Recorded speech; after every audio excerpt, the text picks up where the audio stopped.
90s sitcoms, I still watch them. I still have DVDs of The Fresh Prince, Martin, the Wayans Brothers, all these different kinds of shows. I still love them. I grew up watching them. The Power Rangers, Lewis and Clark. I feel like I can't get out of the generation that I knew growing up as a kid. Yes, I still try to watch shows now and stay up to date because I am in the business, but there are times where if I'm home for like a month or 2 weeks, I literally put in Saved by the Bell and I'll sit there and I'll watch the whole series. Like I'm still finishing up Lewis and Clark, and my friends call me like I'm the corny one of them all because they're like, you still watch those corny ass shows? Like, yeah, Full House, yep, I'm that typical 90s show. I don't watch Friends though, that I don't watch. But all the other shows, all the other black TV shows, the Cosby Show will still be great no matter how many allegations he's had. Martin, Living Single, all of them shows I still watch. If they're on TV, I'll have them on my DVR and we'll watch them.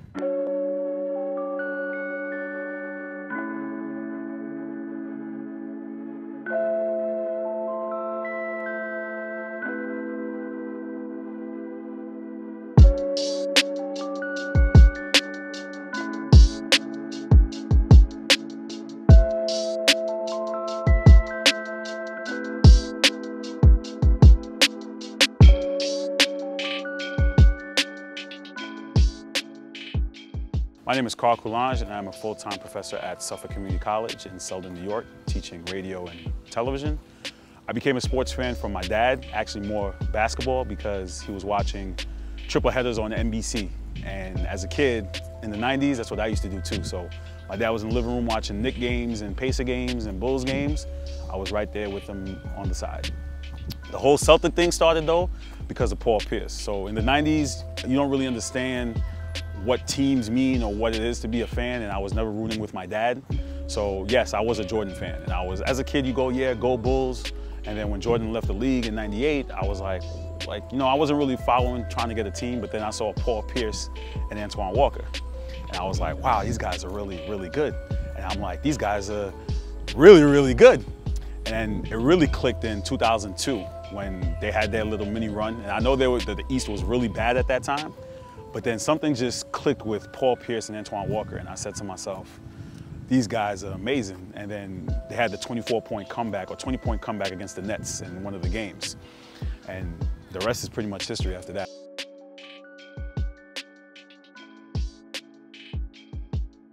So there's this written rule or unwritten rule that says, if you're a New Yorker, you have to root for a New York team. So I'm from Long Island, shout out to the sixth borough, I call it, Elmont, right? But a lot of my friends say, well, how are you a Celtics fan living in New York? You know, I follow the Yankees, I follow the Giants, but I can't root for the Knicks. So I said, there's no written rule that says you have to root for the city that you're from. I know plenty of people who are from New York who root for the Lakers, who root for the Cowboys. I just find it interesting, and I like being the underdog. I mean, yeah, I get hated on by my friends, but I don't follow the norm. But it's kind of cool and fun to know when I go to Barclays or I go to MSG, I'm in enemy territory and people are booing me. Like, I like that, and I love being the underdog. So that kind of drives me to be even more of a Celtics fan. Like, you hate me, I'm gonna make you hate me. So I also have a podcast or a show called The Sports Hit List. You guys can check that out too. And on that show, we're always talking about the Celtics and what they are now. Honestly, I'm happy with the team.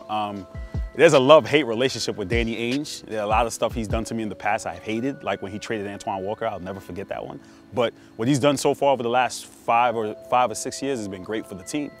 You look at, shout out to Billy King. We love you. We're always indebted to Billy King. You are the greatest manager of GM in sports history for what you gave us. Because of him, we were able to get Jason Tatum, we got Jaylen Brown, and we got Kyrie Irving. So I think the Celtics are the team of the future. There are a lot of different pieces there. LeBron going west has definitely helped our cause, even though I wanted to beat him. I really wanted to beat him like 2010. I really wanted that to be a focus of, and Jaylen Brown even said it too. He said, yeah, he's good, he's in the West, but we really want to be the team to knock off LeBron, but unfortunately weren't able to do it. But just keep in mind, the Celtics were the last non-LeBron team to make it to the finals in 2010. So with that in mind, in my history, I believe they can make it to the finals. The competitiveness in the NBA, fans who talk about that are hypocrites in my opinion, because if you look at the landscape of the NBA, it's been built on where was the competitive balance when the Celtics were winning 11 out of 13 championships, right? The 70s, it was a different, you could say that a lot of different teams won in the 70s. The Knicks won 2, Celtics won here, Portland won here, Atlanta won here, Golden State won a few. The 80s, right? Look at the 80s, the Lakers won 5 championships.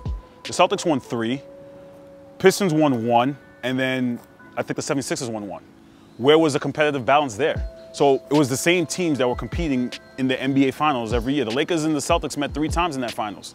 You had the Sixers and the Lakers met, Pistons and the Lakers met. So people were saying, well, there was no competitive balance. Where was the competitive balance there? Nobody was saying anything then. You move on to the next decade.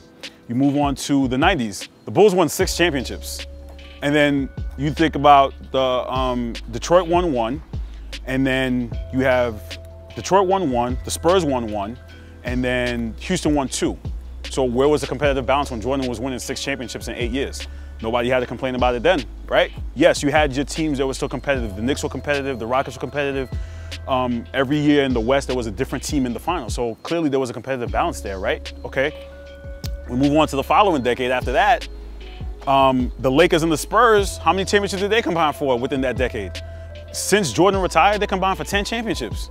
So where was the competitive balance when Kobe and the Lakers three-peat, or the Nets made it to back-to-back finals? No one was complaining then, right?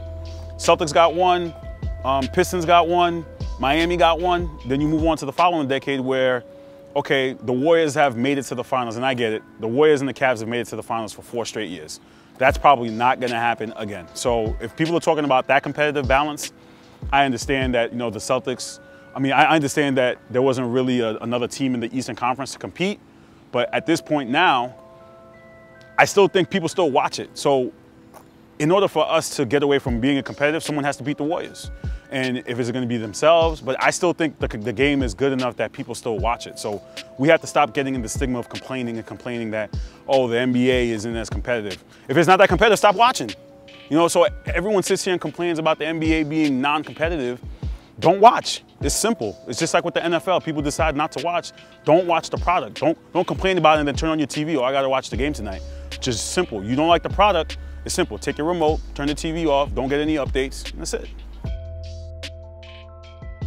I don't normally make predictions, but the Celtics will win the championship. And I guess I'm paid to say that because I'm a fan. But I truly believe our matchups against the Warriors, Jaylen Brown, Jason Tatum, these 2 guys are coming, man. I'm telling you. Kyrie Irving, something special, and I think someone's got to knock them off. I don't want that team to break up, the Warriors. I mean, people say that's the only way they're going to win the championship, but I think the Celtics will knock them off. Celtics in 7. 2019 NBA. Cheers, baby! That's it! I'm out.